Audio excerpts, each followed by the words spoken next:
Mon frère, ma sœur, j'aimerais te dire que Jésus ne reviendra pas. Jésus ne reviendra pas pour te sauver ni de la Troisième Guerre mondiale, ni de la fin du monde. Il faut que tu puisses grandir au bout d'un moment et prendre tes propres responsabilités.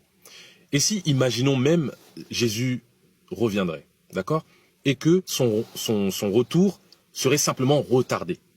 D'un siècle, de 2 siècles ou de 3 siècles après toi. Tu es d'accord avec moi que d'ici 1, 2, 3 siècles, toi et moi, dans cette réalité physiquement, on n'y sera plus.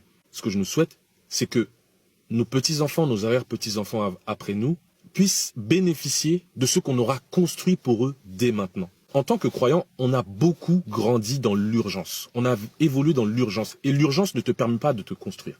L'urgence ne te permet pas de construire des choses pour demain, après-demain. Remarquez même vos pasteurs, remarquez même vos imams, remarquez même vos guides spirituels. Eux, ils commencent bien avec la piété, avec la foi, mais vous voyez très bien qu'au bout d'un moment, ils commencent eux aussi à préparer leur avenir.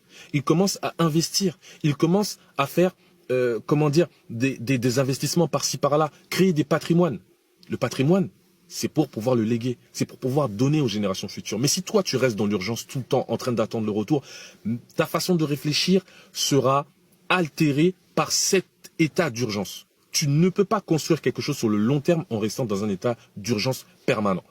Pendant l'époque de la traite négrière, les mêmes personnes qui nous prêchaient que Jésus revient bientôt, que c'est la fin du monde, qu'il faut se préparer pour aller dans l'au-delà, ils préparaient des plans d'asservitude des Noirs sur des générations et des générations futures.